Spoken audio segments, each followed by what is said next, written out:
नाटक स्कंदगुप्त द्वितीय अंक। अब इसका दूसरा अंक है, दूसरे अंक का पहला दृश्य। मालव में शिप्रा तट पर कुंज में देवसेना, इस पृथ्वी पर है और अवश्य है। विजया, कहाँ राजकुमारी? संसार में छल, प्रवंचना और हत्याओं को देखकर कभी कभी मान ही लेना पड़ता है कि यह जगत ही नरक है। कृतज्ञता और पाखंड का साम्राज्य यही है। छीना झपटी, नोच खसोट, मुंह से आधी रोटी छीनकर भागने वाले विकट जीव यही तो है। शमशान के कुत्तों से भी बढ़कर मनुष्यों की पतित दशा है। देवसेना, पवित्रता की माप है मलिनता, सुख का आलोचक है दुख, पुण्य की कसौटी है पाप। विजया, आकाश के सुंदर नक्षत्र आंखों से केवल देखे ही जाते हैं। वे कुसुम कोमल है कि वज्र कठोर, कौन कह सकता है। आकाश में खेलती हुई कोकिला की करुणामय तान का कोई रूप है या नहीं, उसे देख नहीं पाते। शतदल और पारिजात का सौरभ बिठा रखने की वस्तु नहीं, परंतु संसार में ही नक्षत्र से उज्जवल किंतु कोमल स्वर्गीय संगीत की प्रतिमा और स्थायी कीर्ति सौरभ वाली प्राणी देखे जाते हैं। उन्हीं से स्वर्ग का अनुमान कर लिया जा सकता है। विजया, होंगे परंतु मैंने नहीं देखा। देवसेना, तुमने सचमुच कोई ऐसा व्यक्ति नहीं देखा? विजया, नहीं तो? देवसेना, समझ कर कहो। विजया, हाँ समझ लिया। देवसेना, क्या तुम्हारा हृदय कभी पराजित नहीं हुआ? विजया, विचार कर कहो, किसी भी असाधारण महत्व से तुम्हारा उद्दंड हृदय अभिभूत नहीं हुआ? यदि हुआ तो वही स्वर्ग है। जहाँ हमारी सुंदर कल्पना आदर्श का नीड़ बनाकर विश्राम करती है, वही स्वर्ग है। वही विहार का, वही प्रेम करने का स्थल स्वर्ग है, और वही इसी लोक में मिलता है। जिसे नहीं मिला वह इस संसार में अभागा है। विजया, तो राजकुमारी मैं कह दूं? देवसेना, हाँ हाँ, तुम्हें कहना ही होगा। विजया, मुझे तो आज तक किसी को देखकर हारना नहीं पड़ा। हाँ, एक युवराज के सामने मन ढीला हुआ, परंतु मैं उसे कुछ राजकीय प्रभाव भी कहकर टाल दे सकती हूँ। देवसेना, नहीं विजया, वह टालने से, बहला देने से नहीं हो सकता। तुम भाग्यवती हो। देखो, यदि वह स्वर्ग तुम्हारे हाथ लगे सामने, अरे लो वह युवराज आ रहे हैं, हम लोग हट चले।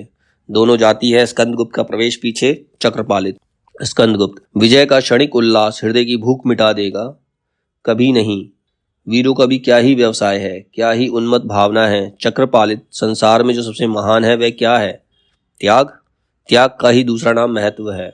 प्राणों का मोह त्याग करना वीरता का रहस्य है। चक्रपालित, युवराज, संपूर्ण संसार कर्मण्य वीरों की चित्रशाला है। वीरत्व एक स्वावलंबी गुण है। प्राणियों का विकास संभवतः इसी विचार के ऊर्जित होने से हुआ है। जीवन में वही तो विजयी होता है जो दिन रात युद्धस्व विगत ज्वर का शंखनाद सुना करता है। स्कंदगुप्त, चक्र, ऐसा जीवन तो विडंबना है जिसके लिए दिन रात लड़ना पड़े। आकाश में जब शीतल शुभ्र शरद राशि का विलास हो, तब भी दांत पर दांत रखे, मुट्ठियों को बांधे, लाल आंखों से एक दूसरे को घूरा करें।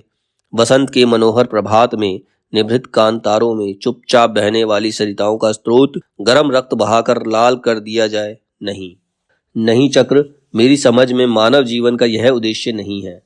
कोई और भी गूढ़ निगूढ़ रहस्य है, चाहे उसे मैं स्वयं ना जान सका हूं। चक्रपालित, सावधान युवराज, प्रत्येक जीवन में कोई बड़ा काम करने से पहले ऐसे ही दुर्बल विचार आते हैं। वह तुच्छ प्राणों का मोह है। अपने को झगड़ों से अलग रखने के लिए, अपनी रक्षा के लिए, या उसका क्षुद्र प्रयत्न होता है। अयोध्या चलने के लिए आपने कब का समय निश्चित किया है? राज सिंहासन कब तक सूना रहेगा?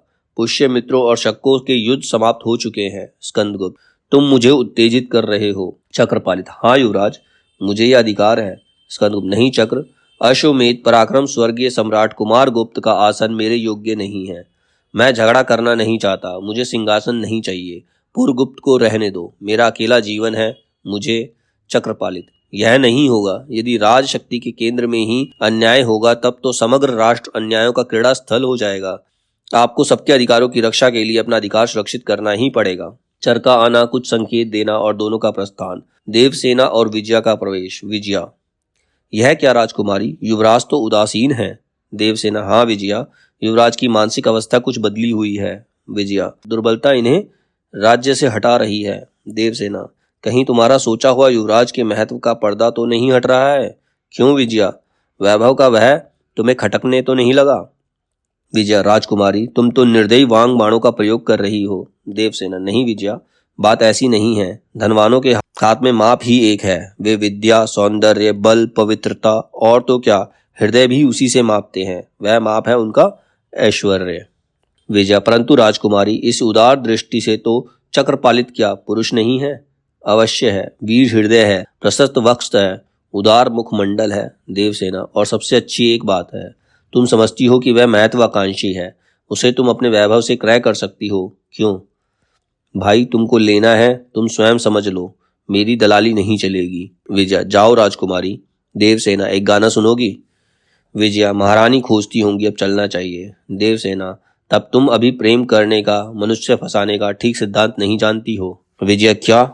देवसेना, नए ढंग के आभूषण, सुंदर वसन, भरा हुआ यौवन, यह सब तो चाहिए ही, परंतु एक वस्तु और चाहिए, पुरुष को वशीभूत करने के पहले चाहिए धोखे की रट्टी। मेरा तात्पर्य है एक वेदना अनुभव करने का, एक विवलता का अभिनय उसके मुख पर रहे, जिससे कुछ आड़ी तिरछी रेखाएं मुख पर पड़े और मूर्ख मनुष्य उन्हीं को लेने के लिए व्याकुल हो जाए, और फिर 2 बूंद गरम गरम आंसू, और इसके बाद एक तान, बागेश्वरी की कर्णा कोमल तान, बिना इन सब के रंग फीका। मतलब थोड़ा अभिनय करना पड़ेगा। विजया, उस समय भी गान?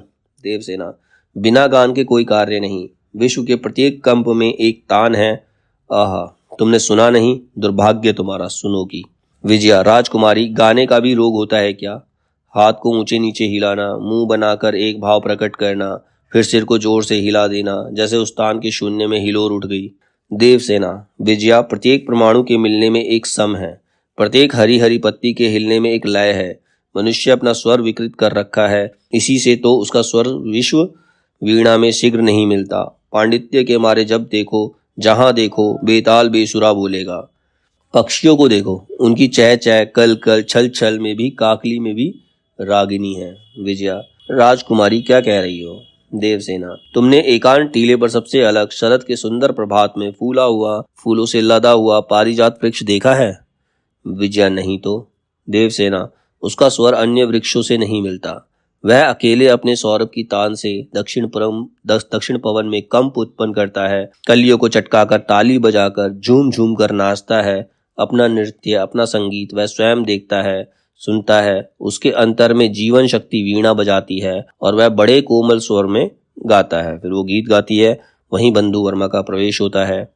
देवसेना संकुचित होती सी, अरे भैया, शर्मा जाती है और बोलती है भैया को, बाबा उसको बुलाती है। बंधु वर्मा, देवसेना, तुझे गाने का भी विचित्र रोग है। देवसेना, रोग तो एक ना एक सभी को लगा है, परंतु यह रोग अच्छा है, इससे कितने रोग अच्छे किए जा सकते हैं। बंधु वर्मा, पगली, जा देख, युवराज जा रहे हैं, कुसुमपुर से कोई समाचार आया है? देवसेना, तब उन्हें जाना आवश्यक होगा, भाभी बुलाती है क्या? बंधु वर्मा, हाँ, उनकी विदाई करनी होगी, संभवतः सिंहासन पर बैठने का, राज्याभिषेक का प्रकरण होगा। देवसेना, क्या आपको ठीक नहीं मालूम? बंधु वर्मा, नहीं तो, मुझसे कुछ कहा नहीं, परंतु बाहों नीची करके एक गहरी छाया है, परंतु कुछ समझ में नहीं आती। देवसेना, भैया, तुम लोगों के पास बातें छिपा रखने का एक भारी रहस्य है, जी खोलकर कह देने में पुरुषों की मर्यादा घटती है। जब तुम्हारा हृदय भीतर से क्रंदन करता है, तब तुम लोग एक मुस्कुराहट से टाल देते हो, यह बड़ी प्रवंचना है। बंधु वर्मा, अच्छा, जाओ दे, उधर उपदेश मत दे। विजय सेना और देवसेना जाती हैं। बंधु वर्मा, उदार वीर हृदय, देवोपम सौंदर्य, इस आर्यवर्त का एकमात्र आशा स्थल, इस युवराज का विशाल मस्तक कैसी वक्र लिपियों से अंकित है। अंतःकरण में तीव्र अभिमान के साथ विराग है, आंखों में एक जीवन पूर्ण ज्योति है। भविष्य के साथ इसका युद्ध होगा, देखूं कौन विजयी होता है, परंतु मैं प्रतिज्ञा करता हूं कि अब से इस वीर परोपकारी के लिए मैं सर्वस्व अर्पित है। चलूं। और वहां से चला जाता है और दृश्य बदलता है।